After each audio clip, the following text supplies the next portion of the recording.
Hi everyone, welcome back to my channel. तो आज हम बात करेंगे मायोकार्डियल इन्फेक्शन के बारे में, जिसमें हम समझेंगे कि मायोकार्डियल इन्फेक्शन होता क्या है और इसके कारण क्या होते हैं होने के, और इसमें सबसे ज़्यादा रिस्क फैक्टर क्या होते हैं और इसके कॉमन सिम्टम क्या होते हैं और ये कैसे डायग्नोज किया जाता है, उसका ट्रीटमेंट क्या है। तो चलिए बढ़ते हैं आगे। तो सबसे पहले बात करते हैं कि मायोकार्डियल इन्फेक्शन होता क्या है। तो यह एक ख़तरनाक, बहुत ही ज़्यादा ख़तरनाक स्थिति होती है, जिसमें क्या होता है कि जो हमारे हार्ट को ब्लड सप्लाई करती है कोरोनरी आर्टरी, उस आर्टरी में ब्लॉकेज होने की वजह से हमारे हार्ट की जो मसल्स होती है वो डेथ होने लग जाती है। तो अगर उसको टाइम से उसके ब्लड फ्लो को रिस्टोर नहीं किया गया है, तो जिससे क्या होता है कि डेथ भी हो सकती है, और सामान्यतः इसको हम हार्ट अटैक के नाम से भी जानते हैं। तो चलिए अब आगे बढ़ते हैं। तो अब जानते हैं कि इसमें कारण क्या होते हैं इसके। तो जैसा कि मैंने बताया, तो फर्स्ट में ही है कि जो कोरोनरी आर्टरी है हार्ट की, उसमें ब्लॉकेज होने की वजह से ब्लड फ्लो नहीं हो पाता है हार्ट में। तो इस वजह से पहला कारण यही है इसके हार्ट अटैक होने का। तो दूसरा क्या है कि बिना कोरोनरी आर्टरी में ब्लॉकेज के भी हार्ट अटैक हो सकता है, बट ये बहुत ही कम चांस होते हैं इसके, 5% वाले जितने भी हार्ट अटैक होते हैं। तो कैसे होता है वो देखते हैं।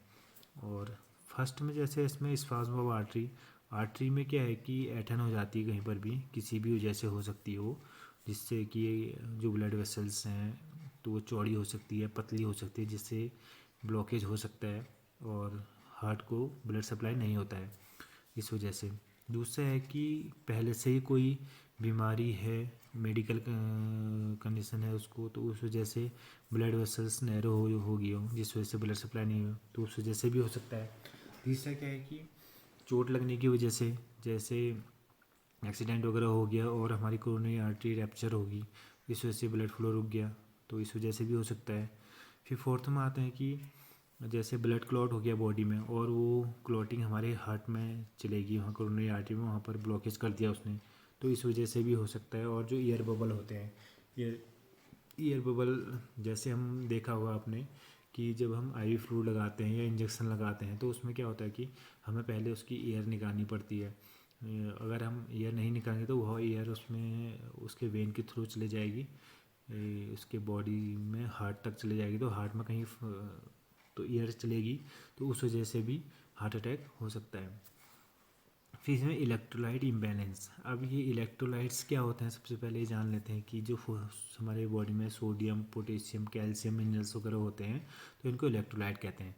इनके इनका जो बैलेंस नहीं होता है, ये अगर कम हो गए तो कॉम्प्लिकेशन हो सकती है, अगर ज़्यादा हो गए तो भी कॉम्प्लिकेशन होती है, तो इसको बैलेंस रखना है इसको। और ईटिंग डिसऑर्डर, इसमें क्या होता है कि हमें फ्रेश खाना खाना है और टाइम से खाना है और हेल्दी खाना खाना है। ये नहीं कि पहले तो खाया नहीं और फिर खाया तो दबा के खा लिया, तो इस वजह से भी हो सकता है हार्ट अटैक।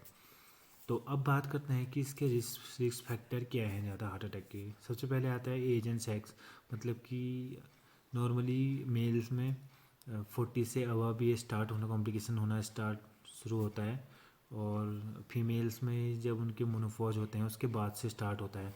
तो आजकल की जनरेशन में क्या है कि ये मेल में 30 से ऊपर, 30 से शुरू होने लग गया है, क्योंकि लाइफ स्टाइल ऐसा हो गया है, और फिर स्टेरॉइड और मेडिसिन वगैरह अलग अलग दवाइयों का यूज़ करते हैं, तो ये देखने को मिल रहा है।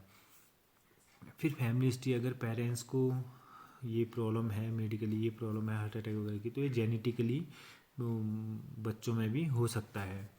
तो थर्ड है लाइफ स्टाइल। लाइफ स्टाइल में क्या आता है, जैसे कि हम फिजिकल एक्टिविटी कम कर देते हैं, नहीं करते हैं सही से, और हम अपनी डाइट में नमक हो गया, शुगर हो गया, तेल हो गया, ये ज़्यादा यूज करते हैं, और स्मोकिंग, तंबाकू और अल्कोहल का यूज ज़्यादा करते हैं, इस वजह से भी हो सकता है।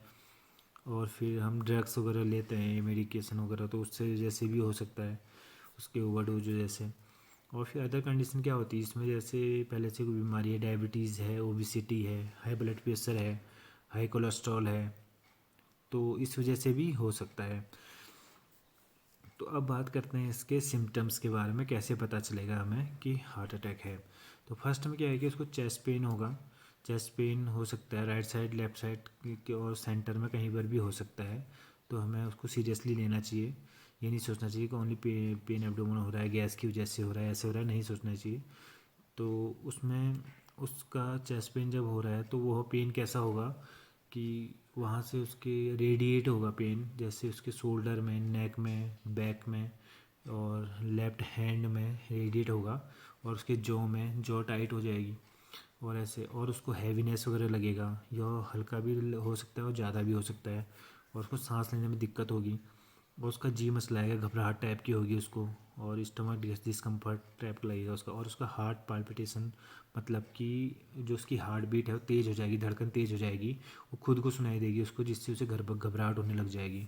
छठा क्या है, एनजाइटी। एनजाइटी क्या होता है, ये मैंने पिछली वीडियो बनाई है उस पर, एनजाइटी पे एक, आप चाहें तो वहाँ जाके देख सकते हैं एनजाइटी में।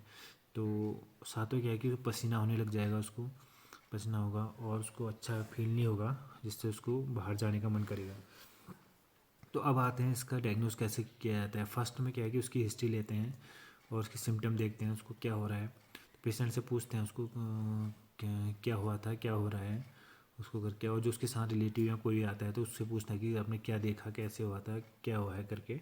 उस वजह से दूसरा क्या है कि लैब टेस्टिंग करके ब्लड सैंपल लेके उसका, तो उसमें क्या है कि ट्रॉप आई वगैरह और CKMB वगैरह कराते हैं, ताकि इसमें पता चल सके। फिर आता है कि हर स्पेसिफिक डायग्नोस्टिक टेस्ट में क्या होता है, ECG इको वगैरह कराते हैं, हार्ट की कंडीशन कैसी है करके, उसमें इलेक्ट्रिक वेव भेजी जाती है, जिसमें हमें पता लगता है कि STMI है या नॉन STMI है करके।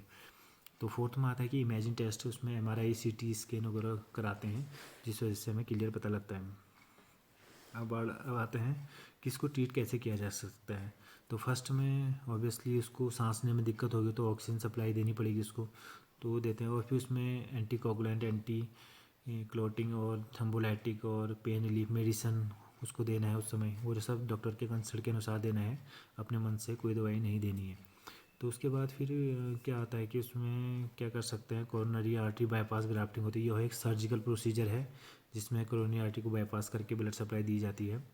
और फोर्थ क्या है कि परक्यूटेनियस कोरोनरी इंटरवेंशन होता है, जिसमें यह एक कैथेटराइजेशन प्रोसीजर होता है, जिसमें हमारी थाइस के ऊपर एक आर्टरीज की से कैथेटर डाल के उस ब्लॉकेज को साफ़ किया जाता है।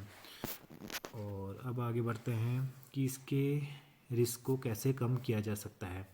फर्स्ट में क्या है कि हमें शेड्यूल चेकअप कराना है और रेगुलरली कराना है कि अपने सारे चेकअप वगैरह।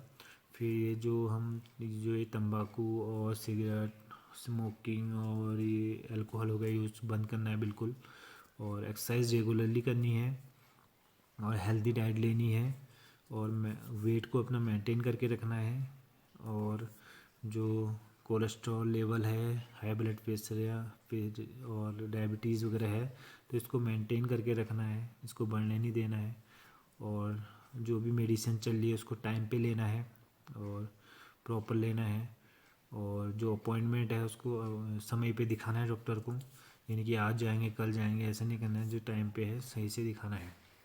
अब बढ़ते हैं आगे।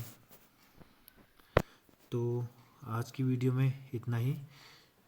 तो फिर कैसी लगी आपको वीडियो, कमेंट करके ज़रूर बताना, और अगर अच्छी लगी तो लाइक करना यार, शेयर करना, सब्सक्राइब करना, क्योंकि उससे क्या होता है यार, मोटिवेशन बनता है, तो और मन करता है और अच्छी वीडियो बनाएं।